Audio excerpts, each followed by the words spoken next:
The 1976 generation of youth that protested against Bantu education and others before 1994 have been celebrated for their militancy in helping to defeat apartheid. But what has defined the role of South Africa's young people since the dawn of democracy? Good evening. My name is Oliver Dixon and welcome to the Youth Day edition of Democracy 30. Tonight we ask, has South Africa's post-apartheid youth achieved its generational mission 30 years after democracy? And joining us to discuss these are, joining me in studio, Fees Must Fall activist Busisiwe Siyawe, and on Zoom we'll be joined by intersectional human rights advocate and one of the founders and initiators of the total shutdown, Loyiso Saliso, as well as Nkosinathi Kambule, who is a youth club member from the Ahmed Kathrada Foundation. But before we delve into the issues of tonight, let's hear what young people on the streets of South Africa had to say about their role in advancing South Africa's democracy. Young people, they are actually uneducated about the democracy. As you're speaking like myself, I'm not so educated about democracy or politics or stuff like that. I don't think we are being afforded the opportunities to be used, and so that is why maybe we think that the youth is not playing their part. I think the underlying factor we have as a youth is ignorance. You see, I feel like the youth doesn't really care about what happens in politics. Well, it's hard for young people to play a role because firstly there's unemployment, so they can't really be investing, not even investing, but they don't contribute to the economy because they don't have jobs. I'm doing something to make myself better, not society, because society don't make me better. Yeah, I would judge every man for himself. There's just a lot that needs to be done in order to make society better. That's why I don't even know where to start. I've decided to be part of a YouTube channel that is teaching people how to program. The youth did take initiative to make a difference in our country, because we've seen majority, even you saw at Wits University during the election day, people showed out, even left in the AMs trying to vote. They are trying to make a difference this year. Now, every generation has its generational mission, one it has to achieve in order to overcome the problems and the barriers that inhibit the development of that generation. The young people of 1976, they had a generational mission of claiming an education that makes them human. They also had a generational mission of overcoming the apartheid regime, and they did so relentlessly with many personal sacrifices. But what has been the generational mission of the youth post-democracy? And that is where I want to start tonight's question. Of course, like I said, my guest Busisiwe Siyawe is joining me in studio, as well as Loyiso Saliso is joining us over Zoom. Busisiwe, I want to start with you. What is the generational mission of the Born Frees, Mandela's children? Thank you very much for having me. I greet you all and your listeners in the mighty name of my Lord and Savior Jesus. I must definitely begin by saying the generational mission of my generation is free, quality, decolonized education. It is economic emancipation, and it is land redistribution without compensation. And those three are the fundamental tenets of the generational mission that the Born Frees, the Mandela babies, have in this current dispensation of our lives. And this is a generational mission that we have and continue to fight for relentlessly in different spaces and in different avenues, from civil society to government. And this is why we see young people in government spaces as well, all the way up to corporate spaces as well, where young people in corporate are also starting to speak about economic emancipation in important corridors like the JSE, and also in their corporate environments as well, and speaking about the need for us to be able to not only decolonize education, but for us to be able to also get economic emancipation, which is something that we didn't get in 1994. So to a large extent, our generational mission as the post-Mandela babies is essentially to fulfill the work that our forefathers and the previous generation weren't able to achieve. Lisa, I want to bring you in here. Young people are not a monolith, right? And so we have different problems depending on our positionality, our context, which are informed by various factors, such as when and how you were born, such as where you find yourself at any given point in time in the South African democratic institution. So I have to then ask you, given that young people are not a monolith, do we have a consensus as young people today about what it is that we collectively need to achieve and overcome? Good evening, Oliver. I'm so sorry to make you repeat that question. There's just been like a double echo, so I couldn't hear you clearly at all. If you could kindly just repeat that for me, I'd appreciate it. Hopefully the audio stays a little bit stable right now. Perhaps we just ask it very pithily. Do we have a consensus as young people today about what our collective aim is, our collective goal is, what we need to overcome and achieve collectively as a generation of young people today? To answer your question, I would think that because I work mainly on the ground in the community, and when I look at the communities in which I work in, which is majority and well, basically all communities of people of color, there really doesn't seem to be clear consensus with young people in terms of what exactly is their mission that they need to achieve. We do see, I do agree with Musisiwe, my sister in studio, in terms of there are young people who have had the privileges of going through school and completing school and getting into, certain rooms and sitting in certain tables. However, the reality on the ground in communities is that young people are unemployed. Young people are drowning in substance and drug abuse. Young people are now resorting to crime because economically they are suffocating, and the inequality gap is widening so much. So those are the things that are preoccupying young people right now, and therefore diverting them from actually identifying together in unity what exactly is their mission and how exactly to go about achieving that. At the moment, I don't like to use the wording that a lot of people use, that this generation is lost. They're not lost, but the gap, the generational gap that young people find themselves falling in the cracks of is what is causing them to not be able to identify exactly what their mission is and begin the process of actually achieving it. Yeah.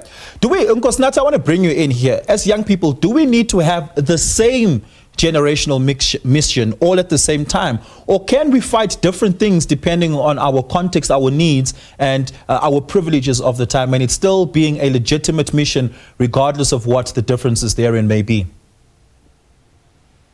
Afternoon, Oliver. Afternoon, your guests and your viewers at home. I don't think a generational mission should be the same. I think as time evolves, also and the economic conditions and the socio-economic status kind of changes direction.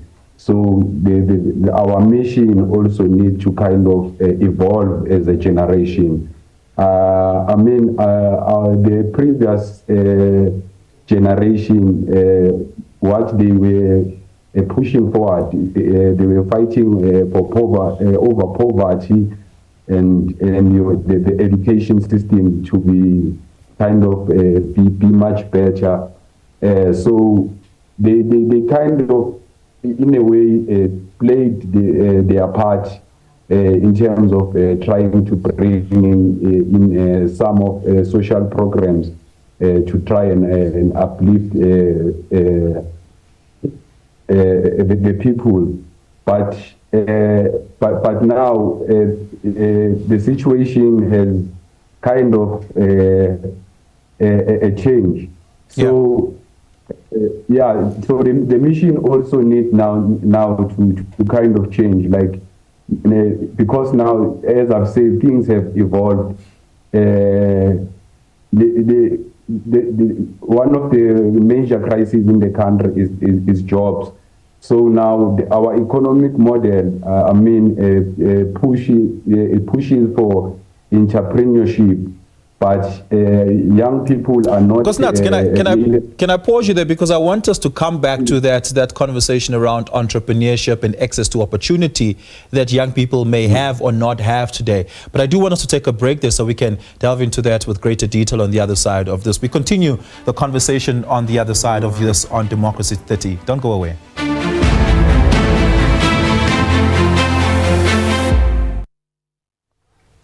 Welcome back to the Youth Day edition of Democracy 30. My name is Oliver Dixon. Thank you for staying with us. Really do appreciate it. I'm in conversation with Fees Must Fall activist Busisiwe Siyabe, human rights advocate and one of the initiators of the total shutdown, Loyiso Saliso, as well as Nkosinathi Kambule, youth club member of the Ahmed Kathrada Foundation. Before we continue with the conversation, I just want us to look at some key moments over the last 30 years, inexhaustively, that has defined the fight that young people have taken up, made their own, and attempted to overcome. If you look at this graph here, this graphic that gives us an indication of what happened over the last 30 years as far as youth moments have been taking. Nkosi Johnson, we all remember Nkosi Johnson and the activist role that Nkosi Johnson took up. An incredibly important activist role, I might say, in fighting the scourge and stigma of HIV/AIDS. So many child-headed households became a norm in South Africa around the early 2000s. The death of Andries Datane, I remember that very well because it for the first time made it clear to me that young people have a fight to fight, and Andries Datane, a young person at the time, didn't shy away from that fight, and he unfortunately paid with his life in a service delivery protest in Vicksburg in the Free State. In 2016, at the time, high school student Zuleika Patel led an anti-racism protest at the Pretoria High School for Girls, and that was around black women being told that they can't wear their hair in the way that keeps white institutions happy. Tumani Magwele ignited the Rhodes Must Fall protest. That culminated at the same time and formed a confluence of protest along with the Fees Must Fall protest, what created at the time an epoch called the Fallist era of South African politics. It birthed an epistemology of brand new politics. The student protest against the that fought for the insourcing rather of workers at WITS. These were security guards and cleaning staff who were paid meager wages because of outsourcing. When insourcing came about, they started earning meaningful wages and got the protection of workers in South Africa. The Fees Must Fall protest in 2015 really took shape. It got a name. That's not to say that these protests didn't exist before then. The Rhodes University students protested against rape on university campuses through the Rhodes University reference list. These were female students who reported repeatedly rape incidences on the university campus, but were ultimately not taken serious. And they decided to protest that by publishing a list of their rapists, their perpetrators. In 2016, 4 young women disrupted President Jacob Zuma's speech, ironically, right after the elections, as the election results were being declared in 2016, and they had placards reading, "Remember Kwezi." Otsile Nkadimeng, he led an entirely different type of generational mission, and that is around the impact of climate change on young people in South Africa today. We are going to inherit a country, a world that may not be inhabitable, and Otsile, since 2019, has made that his generational mission. Perhaps, Catherine, to come back to this and ask this, my apologies, Busisiwe, to come back to this. Are we willing and ready as young people to make the personal sacrifice that comes with taking on a generational mission? I'll ask you this specifically. You were arrested in 2017 at some point for disrupting a PSL match at the WITS University. At the time, a number of things were happening. Gender-based violence on university campuses, the exclusion of students due to the inability to pay registration fees, as well as, of course, the ongoing Fees Must Fall protest. You made a personal sacrifice. In fact, you know the Hillbrow police station cells quite well, one might say. Major personal sacrifices there. How do you reflect on those personal sacrifices you've made? And do you think young people, by and large, are able and willing to step outside, especially those that have the comfort of middle classism, to step outside of that and make the necessary sacrifices for the generational mission? I would definitely say it was an honor on my part anyway to be able to fight for students, to be able to fight for the disadvantaged, to be able to represent a generation that has conviction, a generation that doesn't easily give up. And that's what we've seen through the Fees Must Fall movement and other young activist movements that have come out ever since. And for me, being arrested became a normal activity since the beginning of Fees Must Fall, and will probably continue on as I work on gender-based violence issues going forward. But more than anything else, I do believe that as a generation, we are able to advocate around issues that can liberate a lot more people than just our personal selves. And that's what self-sacrifice means. It's not about martyrdom. It's not about becoming a martyr, but it is essentially about inspiring a future generation and a coming generation that you'll be able to hand the baton over to continue a struggle, to continue a particular objective.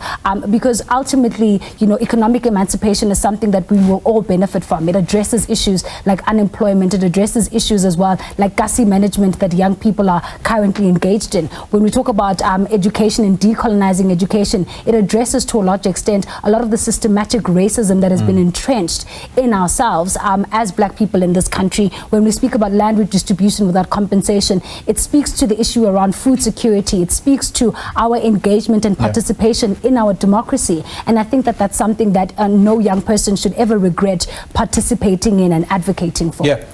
Loyiso, personal sacrifice is a necessary condition to achieve the generational mission. How do we get to a point where we collectively are willing to make that sacrifice? I think we need to really soak in our reality. I think a lot of us, I'm not even young anymore, but a lot of young people seem to be living in, a non-realistic world, very much on the social medias, on the TikToks and all of that. And I think as soon as we soak into our reality, as soon as we understand our politics, that the political is personal, as soon as we understand how the state of the economy in this country affects our lives in terms of employment, in terms of every other aspect of our daily lives. Once we understand those, and the reason why I want to highlight this, the reason why young people are also out of touch with that is mainly because if you remember pre-1994, right, the youth then usually actually had youth schools where they used to attend political schools in the communities to educate them on their struggles, on their human rights and what they need to fight for. And I think that right now we need those in our communities. We need to bring back structures that actually inform young people for them to understand how the political is personal. And therefore, once they get into that reality, the class, the race, the different dynamics that influence their daily lives, they will then be able to understand, how they can actually come together and work together. And it's difficult for them to do that right now because I think I want to go back to the entrepreneurial aspect that Nkosinathi mentioned. Young people are being, encouraged to become entrepreneurs. But the reality of young people elokishini does not say that they can be entrepreneurs. You struggle with capital. You struggle with money to apply for work, and there are so many red tapes in terms of you being able to do that. But also, once you see a lot of young people today who are in entrepreneurship with small businesses, everybody's selling hair, everybody's selling iPhones, everybody's selling the same thing. There's nothing different that the other one is doing from the other, and it also creates so much competition. And I think it's because that young people, we need to get to a point, and I always say this when I engage, because I do a lot of mentorship with young people in communities, is that sometimes at some point, as much as I love how innovative and forward thinking and the fire that is in young people, however, young people need to also take a moment to look back to where we come from and take some very valuable lessons to influence where they need to go. Yeah.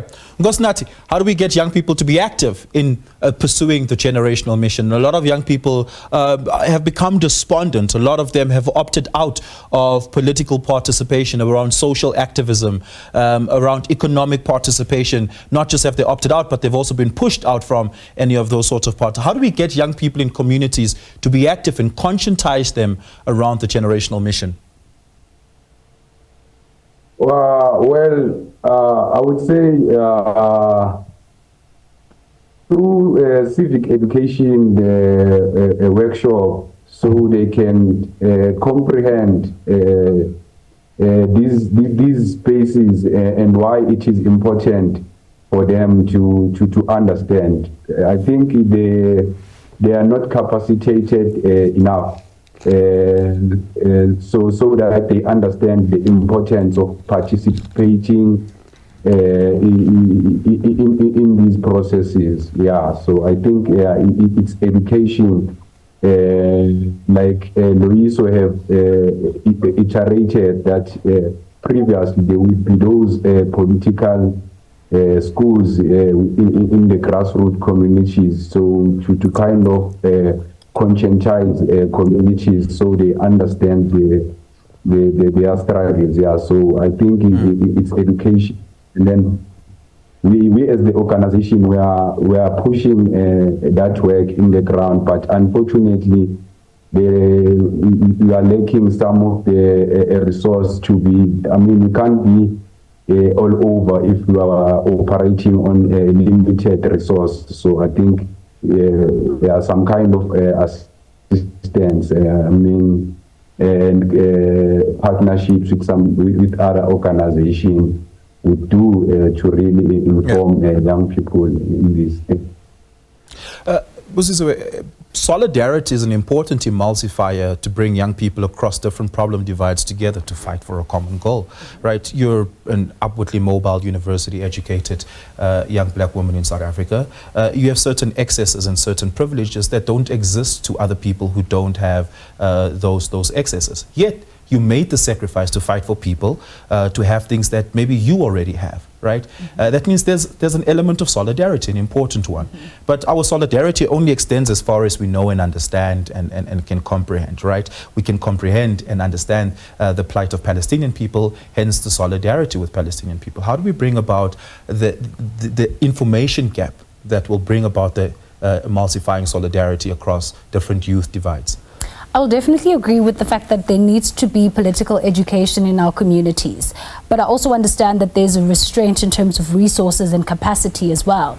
And to address those resource and capacity constraints, we need to look at fundamental foundation phase education. We need to be able to look at the curriculum that young people in primary schools and high schools are engaging with. And this is where the element of decolonizing our education system comes from. It's not just an element around decolonizing university spaces, because university spaces ultimately are for a privileged minority that, you know, right now a majority of South Africans are able to access. But unfortunately, we need to start it at grassroots level. We need to start it from early childhood development phase for people to be able to understand the socio-economic conditions that they are surrounded by, to be able to understand that indeed the political is personal, and to be able to understand as well that everything about our existence and our life is political, from the clothes that we wear, the food that we eat, the music that we listen to, and even the hairstyles that we have as indigenous people and as, you know, people of different colors in this country. Everything is political, and the only way for us to be able to entrench that and to teach that is to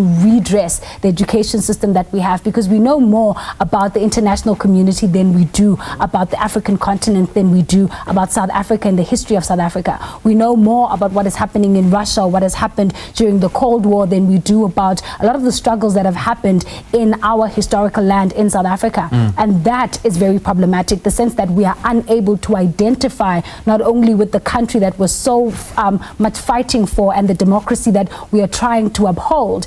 We need to be able to get to a point where we not only identify with the current struggle and the issues, but we're able to collectively come together and wage a struggle together, because there's power in numbers, there's power in unity. And Fees Must Fall is an example of that. We had academics, we had workers, and we had different individuals. Even the clergy were part of the Fees Must Fall movement, because we all understood that education plays a fundamental and basic role in being able to undo a lot of the injustices that we're faced with now. Perhaps to touch on that, Lois, as a parting shot from you, how do we overcome the collective action problem and bring about that solidarity across different youth class divides? Oh, the one that you mentioned now about class divides is pretty difficult, because we have to really start digging at the root cause of why we are like the most unequal society in the entire world, before we can start talking about bridging the class aspects of our division. But I think young people, specifically young people, and specifically young people of color, I want to say something that's very much not popular right now. One thing is that we talk about how the civic space is so important for young people to actually be active. And I'm going to make an example. Fees Must Fall was a very strong movement, which basically united young people because they had one cause. And these were young people who were from a particular class and particular communities, right? And this actually united them because they were supported by parents, as Musisiwe has said. They were supported by clergymen and clergywomen. They were supported by workers, the working class.